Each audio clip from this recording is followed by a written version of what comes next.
Oh, I was working on a couple of things here for a track that's going to be on my band's upcoming album, and this is probably something that's nothing new to people who produce music on a professional basis, but it's something that I've kind of just discovered for the first time, and I want to show you it because I thought it was pretty cool. I call it back verbing.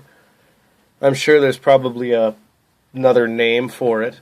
But essentially what I did was I took a guitar track that I've already put in the song, threw it on Audacity, gave it some pretty echoey, pretty narrow-sounding pipe-like hall echo, and reversed it. And then I applied some little bit of After Effects and such in FL here, which, believe it or not, is what the majority of my music is mixed in. I do a lot of the keyboards and such in there, and pretty much throw everything together that's already been tracked in here. But while doing so, I came up with something pretty cool, so give it a listen here and I'll show you how I did it.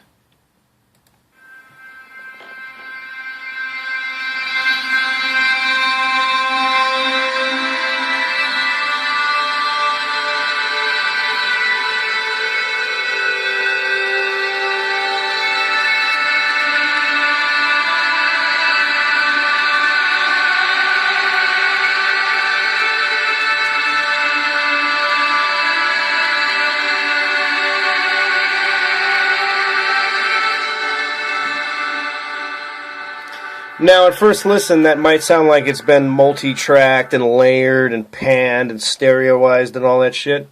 No, let me take all the effects off and I'll show you exactly what the hell it sounds like. I've reversed it, and you get a lot of that airy, choir-sounding sort of deal going on, but really all it is this.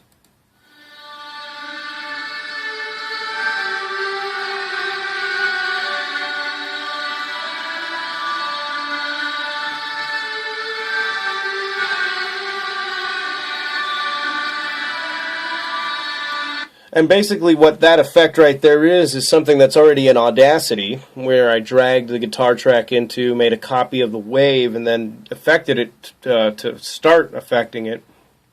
I affected it with this thing called G-Verb. And what it does is it gives it a nice kind of long hallway sort of corridor echo, but it tightens all the parameters up to it together, so when you reverse it, you get that kind of... this kind of sound. Wrong one. This is actually the guitar track that I took it from.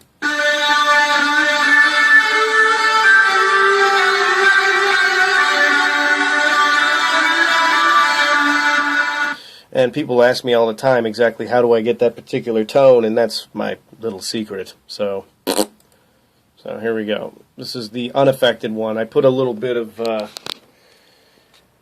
reverb, chorus, and delay. The gross beat is actually on a fade-in that goes into it. But this is pretty much what it sounds like unaffected. No, bastard. Here we go.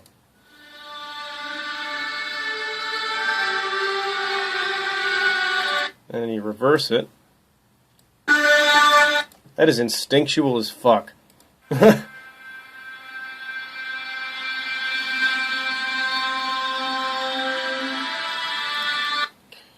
The reason I put these extra reverb, the chorus, and the delay and everything on it is so that it thickens it up a little bit. It doesn't sound as flat. Pretend there's no play button. It's like a fucking instinctual thing. We do it so many times in a day.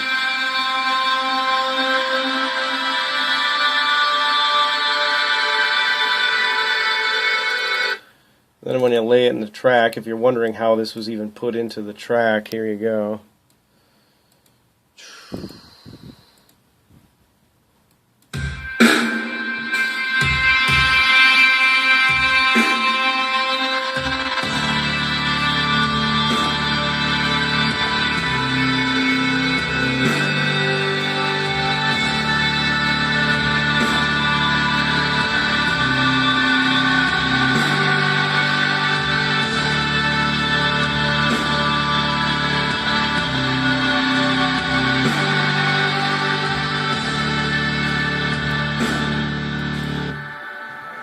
Pretty cool sounding, isn't it? That's what I thought.